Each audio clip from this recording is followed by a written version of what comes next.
En esta ocasión me encuentro con Juan Miguel Álvarez, quien es un periodista y cronista y que hace poco lanzó el libro Verde, Tierra Calcinada, del cual estaremos hablando a lo largo de esta charla, pero primero quisiera darle la bienvenida a Juan y agradecerle su presencia aquí en DC Radio, la radio del distrito. Gracias a vos por invitarme, muy contento de esta entrevista. Juan Miguel, el periodismo está sufriendo grandes cambios y se sumerge en nuevas crisis de legitimidad y crisis económicas. ¿Cómo dimensiona usted el oficio en los años venideros? La pérdida de legitimidad es un problema real, grave, y es un círculo, y se convierte en un círculo vicioso como resultado de la crisis económica. En busca de recursos, en busca de encontrar un modelo económico que funcione, el periodismo que se considera, digamos, serio, ha caído en el juego de lo que antes era considerado periodismo sensacionalista. Entonces las noticias o las notas más pendejas terminan pasando como noticias serias en busca de clics en las redes sociales y en las páginas web de los periódicos. Y esto claramente va en contra de la credibilidad y por ahí de la legitimidad del periodismo. La situación es difícil, es crítica, muchos medios están cerrando y los que no están cerrando están despidiendo a una cantidad de personas de sus plantillas. Yo creo que por ahora lo que tenemos son algunos modelos de éxito, unos pocos modelos de éxito que habría que encontrar y analizar bien para poder saber por qué son exitosos, cómo están haciendo para sortear la crisis, cómo están haciendo para reconfigurarse en este momento del trabajo, del sistema periodístico global. Y pues si a unos cuantos están siendo exitosos, lo más probable es que otros más también puedan serlo en el corto y mediano plazo. Entonces, por lo tanto, yo creo que no hay que ser como pesimista en cuanto al futuro del trabajo periodístico, pero sí hay que ser más proactivo, más diligente, más innovador, más estratégico. Creo que a los reporteros nos compete ser, digamos, más versátiles y sobre todo más, creo yo, más inteligentes a la hora de hacer el trabajo para superar la medianía, para estar por encima de la medianía que trata de hacer nuestro oficio, pero con las herramientas de las redes sociales y con poca preparación profesional. Creo que por ahí está el asunto y por lo pronto yo diría, no hay que ser pesimista, pero sí hay que ser mucho más diligente y mucho más preocupado por el asunto. ¿Cómo llegó usted a cubrir este tipo de temáticas relacionadas con el conflicto y luego cómo en el tiempo usted se quedó en estos temas por los dos libros que ha lanzado recientemente y que están relacionados con este tipo de narrativas? Bueno, yo considero que los temas que están ligados a los derechos humanos, a la protección de la ciudadanía, a la protección de la vida, son temas que lo encuentran a uno.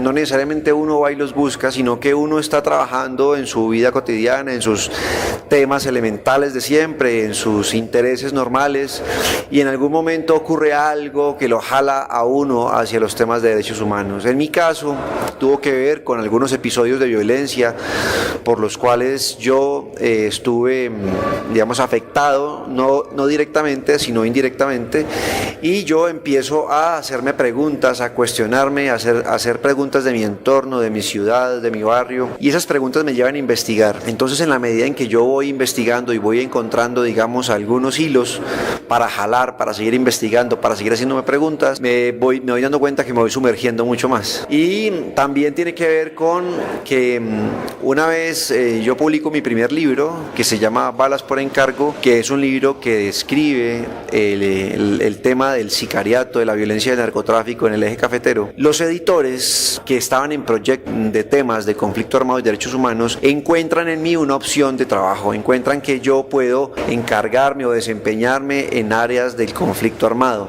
Entonces me empiezan a encargar piezas periodísticas, crónicas y artículos que son de estos temas, y entonces yo empiezo a aceptarlos y cuando me doy cuenta pues estoy completamente sumergido en la temática, ya porque primero que todo me llamaba un interés político y un interés ciudadano por entender la dimensión de la violencia en la construcción de la sociedad colombiana, pero por otro lado también porque una vez hago los primeros trabajos sobre esto y esos trabajos destacan de alguna manera, entonces otros editores terminan también ofreciéndome más oportunidades en estos temas y ya termina uno completamente sumergido acá. Verde Tierra Calcinada retrata un país afectado seriamente por la violencia, tema de nunca acabar, desde hace décadas atrás.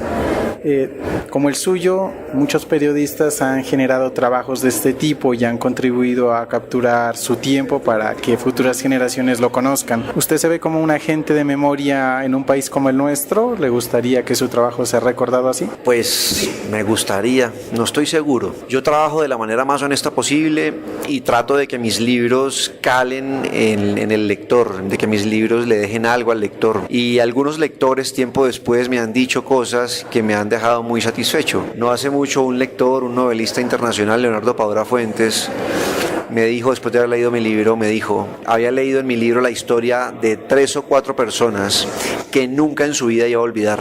Eso para mí fue absolutamente emocionante. Así que en el caso de Leonardo Padura, en el caso de algunos lectores, mi libro caló en la memoria de ellos, construye memoria colectiva, porque esta memoria individual se vuelve memoria colectiva cuando se pone en diálogo, cuando se pone en discusión, cuando cae en las manos de un escritor como Padura y que puede convertir mucho de ese material también, muchas de esas historias en material novelable. Que yo no escribo fijándome esas metas, pero si eso ocurre, pues yo me siento muy satisfecho porque el trabajo habrá quedado bien hecho. ¿Cómo fue el proceso de creación de este libro? ¿Cómo se gestó? ¿Qué tan complejo es hoy realizar un proyecto de estas calidades hasta llevarlo a su finalización? Bueno, yo hice unos viajes por encargo de la revista Semana, de especiales regionales, y lo que yo hice fue hacer entrevistas y reportería, trabajo de campo adicional al que me exigía la revista, para poder llevar, digamos, a un lugar mucho más profundo todos los relatos que yo estaba construyendo. No solamente me tocaba, digamos, no solamente me dediqué a hacer las crónicas para las cuales la revista me había contratado, sino que lo que hice fue ampliar los temas, profundizar en los personajes, profundizar en el conocimiento del territorio al que yo viajaba, también estudiar acerca de la historia del conflicto armado en ese territorio, de tal manera que cuando yo terminara las crónicas de la revista, yo pudiera sentarme en el escritorio de mi casa, en mi taller de trabajo, me pudiera sentar a escribir con una voz más íntima y con una posibilidad de profundizar ideas, personajes, temas, todas estas historias. Entonces, la construcción del libro, la elaboración del libro parte pues de ahí, y ya cuando estoy en mi casa, ya con todo el material, me toma como unos 16 meses la escritura y después la edición, con algunos procesos de la escritura, con algunos aspectos ya muy técnicos de la composición literaria y de la composición periodística, me toma unos 14 meses más editarlo, así que el libro en total me toma 3 años hacerlo, más el tiempo de los viajes, terminan siendo como unos 3 años y medio más o menos. El libro tiene un componente gráfico importante, las imágenes acompañan muy bien al texto. Quisiera saber si usted desde el principio quiso darle esa fuerza a la imagen para que conjugue con la palabra. No, yo viajé siempre a todos estos sitios con un reportero gráfico, un fotógrafo llamado Federico Ríos. Federico pues es un gran fotógrafo y yo, digamos, tenía unos libros en mi casa de unas crónicas que un reportero polaco llamado Jagielski había hecho en Afganistán. Él había cubierto la caída de Kabul y la toma y la invasión a Afganistán por parte de Estados Unidos luego de la caída de las Torres Gemelas. Y ese libro viene construido, digamos, con la crónica central de los personajes y todo eso, y ocasionalmente, por ahí cada 20, cada 30 páginas, una fotografía de página completa de esos lugares. Entonces yo vi que ese modelo de libro me parecía muy bello, me parecía muy representativo, me parecía que además en Colombia no se ha hecho mucho, no se ha ensayado mucho este tipo de libro donde la crónica escrita es, digamos, el documento central y las fotos hacen un acompañamiento y una significación visual de lo que está narrado en el libro. Entonces, como yo tenía todo ese material de fotografía, como yo había viajado con este fotógrafo, con este reportero gráfico, teníamos ese material ahí disponible. Entonces yo le propuse a la editora, al hermano, le dije a los editores, aquí estoy con este libro, pero yo quiero que este libro salga con fotografías. Las fotografías son las de Federico, que fue mi compañero de viajes, y tiene material de todos los viajes. Así que intentemos una edición que compagine texto y fotografía a ver cómo nos va. A la editorial le pareció muy bien, esa es la editorial Rey Naranjo, es una editorial independiente, probablemente la más importante de las independientes en Colombia, y tiene una gran calidad para resolver asuntos de diseño. Así que si había alguien en Colombia, si había una empresa editorial en Colombia que podía resolver muy bien este asunto de la jerarquía del texto y la jerarquía de la fotografía en un libro de crónica, era Rey Naranjo, y eso fue lo que hicieron, y el resultado pues es así como lo estás describiendo. Durante el trabajo de campo, ¿qué cosas de las que encontró llamaron su atención?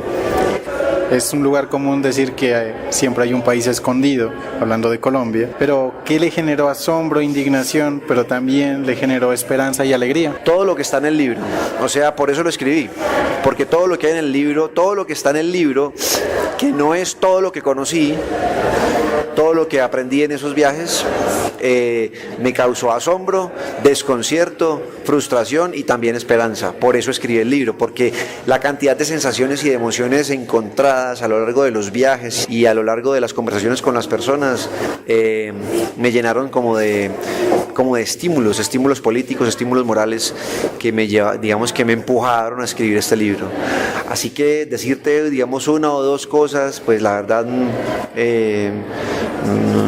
no soy capaz. Te diría, en el libro, cada página que está escrita en el libro es esencialmente un encuentro con mi sorpresa, con mi asombro como ciudadano. Para ir finalizando, quisiera preguntarle a Juan Miguel su opinión sobre este género del periodismo, la crónica, un género que siempre ha gozado de gran reputación en el oficio por el trabajo que requiere, por su relación tan íntima con la literatura, pero que gracias a las nuevas tecnologías está desapareciendo, al menos en su parte escrita, tal vez emigrando al audiovisual. ¿Cómo ve el futuro de la crónica y la razón de ser de la crónica? Bueno, yo no estoy tan seguro que esté desapareciendo, por más que las nuevas tecnologías parezcan ser una amenaza. Yo no creo que es así. Yo creo que al contrario, en internet se han abierto una cantidad de posibilidades de publicar crónicas largas, sesudas y complejas. El problema de la crónica no pasa, digamos, por el medio, no pasa por el formato, ni por la extensión, ni nada de eso, porque ya internet, las páginas web eliminaron ese problema. El problema de la crónica pasa esencialmente por dos fases distintas. La primera es la consecución de recursos para hacer el trabajo. Hacer una crónica larga es costoso, que el reportero salga de viaje, permanezca varios días en un territorio apartado, tenga dinero para pagar el hotel, los pasajes, tenga dinero para pagar transporte específico para desplazarse a lugares puntuales dentro del territorio, tenga dinero específico para invitar a comer a las fuentes, para tomar y brindarles una gaseosa, un café, lo que sea durante la conversación, y después de eso pueda dedicarse durante 1 o 2 meses a escribir la pieza, y que al final de esa escritura entonces tenga la retribución justa por el trabajo. Eso es lo que es muy difícil de conseguir, eso es lo que cada vez está más complejo de conseguir, y eso es lo que, digamos, de alguna manera puede convertirse como en una amenaza. Pero al lado de esa dificultad hay que decir que hay algunos editores que todo el tiempo están ideando maneras de conseguir recursos para hacer estos trabajos, de conseguir recursos para proponer estrategias, para intentar estrategias, para escribir, para mandar a periodistas a que hagan buenas crónicas o crónicas largas. Así que es una pelea, es una disputa constante por la sobrevivencia del género, pero que en el fondo también es la sobrevivencia del oficio. El tema de la falta de recursos para un cronista no es esencialmente un problema de la crónica, sino un problema del periodismo en sí mismo. Por eso la mayoría de las plantillas de los periódicos locales y nacionales trabajan desde su escritorio, o sea, pocos son los que pueden salir de la sala de redacción y hacer trabajo de campo en calle, muy pocos. A la mayoría les toca hacer todo por teléfono, les toca, digamos, hacer una visita en una casa, les toca hacer como cosas muy puntuales así, pero es muy difícil que a un reportero realmente de plantilla de periódico lo manden a un territorio apartado a que haga una nota. Entonces es esencialmente el mismo problema. El problema de la crónica es el mismo problema del periodismo, falta de recursos. Y a mí me parece que, al contrario de lo que se cree, las nuevas tecnologías o las tecnologías digamos, a partir de Internet para acá, creo que pueden llegar a ser herramientas muy saludables para el periodismo narrativo, por supuesto, en la medida en que uno las use adecuadamente, en la medida en que las aprenda a usar en provecho del periodismo serio y, digamos, honesto. Creo que pueden ser unas valiosísimas herramientas. Así que, para concluirte, te diría, no tengo temor de que la crónica vaya a desaparecer como formato escrito, no tengo temor de que las nuevas tecnologías se hayan convertido como una amenaza contra la escritura refinada y solvente del cronista. Lo que me parece es que la crónica tiene la misma crisis que tiene el periodismo escrito en general. Bueno, esta charla ha sido bastante interesante con Juan Miguel. Nuevamente, muchas gracias por acompañarnos aquí en DC Radio, la radio del distrito, y le deseamos los mejores éxitos al título que actualmente está lanzando, y esperamos en el futuro nuevas historias de este país tan convulsionado que siempre nos interesa y nos afecta a todos. Bueno, Manolo, muchas gracias por invitarme y muy contento de haber estado aquí.